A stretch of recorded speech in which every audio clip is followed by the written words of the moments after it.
PSL 2026 में auction होगी या फिर ड्राफ्ट, ये वो चीज़ है जो कि आज हमने बहस करनी है और हालात किस तरफ जा रहे हैं। उसके अलावा मोहम्मद रिजवान और बाबर आजम की PSL 2026 में टीमें चेंज होने जा रही हैं। इसके हवाले से क्या सूरत हाल है उसके ऊपर बात करेंगे, जबकि मुल्तान सुल्तान्स का नया कैप्टन कौन होगा, ये तमाम चीज़ें इस रिपोर्ट का हिस्सा बनाते हैं। असल चीज़ ये है कि ऑस्ट्रेलिया में मौजूदा वक्त में बाबर आजम भी, मोहम्मद रिजवान भी और दीगर कई खिलाड़ी बिग बैश खेल रहे हैं। जहाँ पर बाबर आजम और मोहम्मद रिजवान बुरी तरह एक्सपोज हुए हैं, वहाँ पर परफॉर्म नहीं कर सके हैं। ये अलग बहस है कि बदकिस्मती से हमारे तमाम बैटर्स ऑस्ट्रेलिया में जदोजहद ही करते हैं, लेकिन असल चीज़ यह है कि बिग बैश में बाबर आजम और मोहम्मद रिजवान से ना सिर्फ उम्मीदें थीं, बल्कि उन्हें T20 वर्ल्ड कप 2026 के स्क्वाड में जगह पाने के लिए और फर्स्ट चॉइस बनने के लिए परफॉर्म करना बेहद ज़रूरी था। जब पाकिस्तान में बाकी विकेट कीपर परफॉर्म नहीं कर पा रहे हैं, तो मोहम्मद रिजवान की वापसी यकीनी दिखाई दे रही थी, लेकिन वहां होने वाली नाकामी ने बहरहाल उनकी T20 वर्ल्ड कप 2026 खेलने की उम्मीदों पर पानी फेर दिया है। बिग बैश में गो के बाबर आजम और मोहम्मद रिजवान शायद आपको दोबारा एक्शन में भी दिखाई ना दें, लेकिन बहरहाल पाकिस्तान सुपर लीग में, जो कि एशियन कंडीशंस में और अपने मुल्क में खेली जानी है, यहाँ पर इन दोनों प्लेयर्स की बहुत ज़्यादा अहमियत है। बाबर आजम की अहमियत से आप इनकार नहीं कर सकते। मुल्तान सुल्तान अगर फाइनल मैच में पहुंचती रही है, तो उसमें मोहम्मद रिजवान की कैप्टनसी और बैटिंग का भी कलीदी किरदार रहा है। तो इस वजह से ये बिल्कुल नहीं कहा जा सकता कि पाकिस्तान सुपर लीग के आने वाले सीज़न में मोहम्मद रिजवान की वक़्त में उनकी अहमियत में कमी आएगी। लेकिन असल मसला ये है कि मुल्तान सुल्तान्स की टीम अब ख़त्म हो चुकी है। उनके मालिकान हाथ खड़े करके बल्कि भाग चुके हैं, जो कि जब दो नई टीमों की नीलामी हो रही थी तब उसमें शामिल थे, लेकिन ऐन मौका पर उन्होंने हाथ खड़े कर दिए थे। ये बचकाना हरकत की थी। लेकिन बहरहाल मौजू की तरफ आते हैं कि मुल्तान सुल्तान्स की टीम ना होने से अगर जो खिलाड़ी थे मुल्तान सुल्तान्स के, जो आपको टीम दिखाई देती थी, उसमें बहुत बड़ा फ़र्क आएगा। क्योंकि पाकिस्तान क्रिकेट बोर्ड अब अगर खुद मामला संभालता है, जिसका बहुत ज़्यादा चांस है, हालांकि PCB कोशिश कर रहा है, कानूनी मामलात भी देख रहा है कि किसी तरह मुल्तान सुल्तान्स को भी सेल कर दिया जाए, लेकिन मुल्तान सुल्तान्स की फौरी तौर पर सेल होना या उसका चांस किसी हद तक है भी, लेकिन कुछ कानूनी रुकावटें हैं। वरना वो जो मालकान थे या वो फ्रेंचाइजीज मुतवक्के थी जिन्होंने हैदराबाद या सियालकोट या कोई और टीम खरीदनी थी, उनकी बोली भी कम नहीं थी। अगर फ़र्ज़ करें कि दो टीमें बिक चुकी हैं, तो मुल्तान सुल्तान्स भी बिक सकती है, लेकिन इसका फ़िलहाल इम्कान कम दिखाई दे रहा है। अगर पाकिस्तान क्रिकेट बोर्ड मुल्तान सुल्तान्स की बागडोर संभालता है कम से कम एक सीज़न के लिए, तो फिर आपको यकीन होना चाहिए कि उस टीम का कैप्टन मोहम्मद रिजवान नहीं होगा, क्योंकि आकिब जावेद भी बागडोर में शामिल होंगे, टीम मैनेजमेंट का हिस्सा होंगे, तो फिर सलमान अली आगा कैप्टन बने ही बने, क्योंकि PCB की मौजूदा मैनेजमेंट को या उनकी आंखों को सलमान अली आगा जैसा जदीद modern day hitter, modern day captain दिखाई ही नहीं देता है।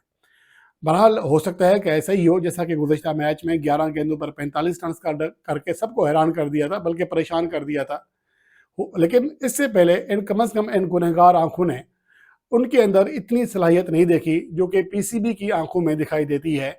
जो PCB की आंखों में दुनिया का सबसे बड़ा हार्ड हिटर, सबसे इंटेंट वाला बैट्समैन, सबसे इंटेंट वाला कैप्टन, सबसे एग्रेसिव अप्रोच वाला कैप्टन सलमान अली आगा ही है। जब उनकी आंखों से मुल्तान सुल्तान की परख होगी, उनके कैप्टन की होगी, तो ये कैसे मुमकिन है कि सलमान अली आगा के अलावा PCB की आंखों को कोई और दिखाई दे। बहरहाल मुल्तान सुल्तान के कैप्टन फिर सलमान अली आगा ही होंगे, तो फिर मोहम्मद रिजवान को कम से कम मुल्तान सुल्तान से किसी और टीम की जानिब देखना पड़ेगा। अब इसके हवाले से ये इतलात हैं कि सियालकोट के मालकान मोहम्मद रिजवान में काफ़ी ज़्यादा इंटरेस्टेड है। हत्ता कि उनकी जानिब से ये भी कहा गया कि उनकी ख्वाहिश है कि बाबर आजम भी उनकी टीम का हिस्सा हों। बाबर आजम पेशावर ज़ल्मी के साथ चलते आ रहे हैं, लेकिन वहाँ पर उनकी कारकर्दगी या जो मजमूई रिजल्ट्स हैं वो वैसे नहीं रहे जैसा कि माजी में हुआ करते थे। तो इस वजह से हो सकता है कि बाबर आजम के हवाले से उतनी ज़्यादा पेशावर ज़ल्मी वो सख्ती ना दिखाए कि हम इसको रिलीज़ नहीं कर सकते, तो शायद कोई बात बन जाए और बाबर आजम सियालकोट में चले जाएँ। तो इसलिए आने वाले सीज़न में बाबर आजम और मोहम्मद रिजवान की टीमें चेंज होने का कभी इम्कान है, बल्कि बहुत ज़्यादा इम्कान है। अगर बाकी प्लेयर्स की बात करें, तो असल चीज़ अभी ये आ रही है कि आपको कितने प्लेयर रिटेन करने की परमिशन मिलेगी। पीसीबी के ज़राए कभी ये कहते हैं कि कम से कम एक कैटेगरी में सिर्फ एक खिलाड़ी की को रिटेन करने की परमिशन होगी, क्योंकि टीमें नहीं हैं, ताकि ड्राफ्ट का जो पूल है वो बढ़ जाए। तो इस वजह से ज़्यादा प्लेयर्स को रिलीज़ करना पड़ेगा। ज़ाहिर है कि जब ज़्यादा प्लेयर रिलीज़ होंगे तो ड्राफ्ट में कोई भी टीम किसको पिक कर सकती है, और चूँकि नई टीमें हैं 2, तो ज़्यादा चांसेस ये भी हैं कि कई खिलाड़ी उन टीमों में भी जाएँगे। तो ओवरऑल पाकिस्तान सुपर लीग का जो 11वां सीज़न है, पिछले सीज़न्स के मुकाबले में काफ़ी चेंज होगा प्लेयर्स के लिहाज से। और दूसरी जो अहम बात है वो है ऑक्शन या फिर ड्राफ्ट।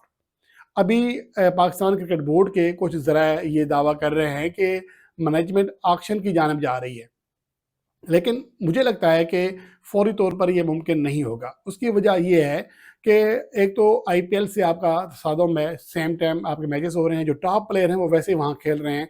आपकी जो सैलरी कैप है और आईपीएल की बहुत बड़ा फ़र्क है, ज़मीन आसमान का फ़र्क है। तो कोई वहाँ से छोड़कर यहाँ नहीं आने लगा। और दूसरी अहम बात ये है कि अभी हमारे जो फ्रेंचाइज़ीज़ हैं, उनका सैलरी कैप उतना ज़्यादा नहीं है कि इतनी ज़्यादा हम उम्मीद कर सकें कि जब ऑक्शन होगी तो नीलामी बढ़ती जाएगी कि बड़े से बड़ा प्लेयर भी यहाँ आने पर मजबूर हो जाएगा। ये मुझे बहरहाल इसका अभी इम्कान कम दिखाई देता है। और हो सकता है कि डायरेक्ट साइनिंग का जो ऑप्शन है, वो अगले सीज़न में आपको दिखाई दे। एक ड्राफ्ट होगा, उसके अलावा डायरेक्ट साइनिंग होगी, जिस तरह बांग्लादेश प्रीमियर लीग में भी होती है और बिग बैश में भी होती है। तो ये पाकिस्तान क्रिकेट बोर्ड भी इसको आज़मा सकता है। और जो ऑक्शन है, हो सकता है कि अगला जो सीज़न है, यानी कि 2027 का जो पीएसएल है, उसमें ये मुमकिन है। उसमें आप शेड्यूल थोड़ा चेंज कर लें, आईपीएल से आगे पीछे कर लें, दुनिया के बड़े प्लेयर्स फारिग हों, तो आप उस वक्त ऑक्शन का जो ऑप्शन है वो इस्तेमाल करके ज़्यादा बड़े प्लेयर्स को अपनी जानब खींच सकते हैं। मौजूदा वक्त में जो बड़े नाम गर्दिश कर रहे हैं कि ये पाकिस्तान सुपर लीग के आने वाले सीज़न का हिस्सा बनने जा रहे हैं, उनमें बदकिस्मती से इतना बड़ा कोई प्लेयर नहीं है जिसके बारे में हम ये उम्मीद कर सकें कि वो आएंगे तो और चार चांद लग जाएंगे पीएसएल को। डेविड वार्नर का नाम ज़रूर है, लेकिन वो पहले ही खेल चुके हैं। इस तरह दीगर काफ़ी ऐसे खिलाड़ी हैं जिनके नाम सामने आए हैं, लेकिन वो पहले ही पाकिस्तान सुपर लीग खेल चुके हैं, तो वो ड्राफ्ट के ज़रिए ही खेल सकते हैं। अलबत्ता कुछ बड़े प्लेयर्स जिसमें आप डायरेक्ट साइनिंग का ऑप्शन रखकर कम से कम 1 से 2 प्लेयर अगर आप हर फ्रेंचाइज़ को अलाउ करते हैं, इस तरह उनका सैलरी कैप भी ज़्यादा मुतासर नहीं होगा और वो कुछ अपने मर्ज़ी के खिलाड़ी भी ला सकेंगे। तो डायरेक्ट साइनिंग ज़्यादा बेहतर ऑप्शन है, बजाय इसके कि ऑक्शन में चले जाएँ। ऑक्शन में बहुत ज़्यादा मसाइल हैं, जो कि फ्रेंचाइज़ीज़ के अंदरूनी मामलात से मुतल्लिक हैं। कुछ मुनाफ़े का मसला है, कुछ नुकसानात हैं। तो ये सारी चीज़ें हैं जो कि मुझे लगता है कि इतने शॉर्ट टाइम में ये मुमकिन नहीं है कि तमाम फ्रेंचाइज़ीज़ उसके ऊपर वर्क भी कर सकें, पीसीबी वर्क कर सके और सारी चीज़ें हो सकें। तो मुझे बहरहाल ऑप्शन बेहतर यही दिखाई देता है और उसका इम्कान भी है। 80% इम्कान यही है कि ड्राफ्ट प्लस डायरेक्ट साइनिंग होगी। और ऑक्शन जो है, इसका सिर्फ 20% चांस है। वैसे होने को पाकिस्तान क्रिकेट में कुछ भी हो सकता है। अगर सलमान अली आगा पाकिस्तान की टी20 टीम के कैप्टन रह सकते हैं, जो अपने कैरियर का पहला मैच भी टी20 फॉर्मेट का एज अ वाइस कैप्टन खेलते हैं और अपनी पहली ही सीरीज़ में कैप्टन बन जाते हैं, दूसरी सीरीज़ में मुस्तकिल कैप्टन बन जाते हैं, अपना पहला वर्ल्ड कप भी एज ए कैप्टन खेलते हैं, तो ये फिर पाकिस्तान क्रिकेट में कुछ भी हो सकता है। लेकिन बहरहाल इसका अगर फ़िलहाल देखा जाए तो सिर्फ 20% चांस दिखाई देता है कि पीएसएल 2026 में ड्राफ्ट होगा, ना कि नीलामी। नीलामी के चांसेस बहुत कम है, सिर्फ 20% हैं। तो उम्मीद तो यही है कि डायरेक्ट साइनिंग की जानिब जाया जाएगा और ड्राफ्ट की जानिब। बहरहाल देखते हैं आने वाले दिनों में क्या खबरें आती हैं।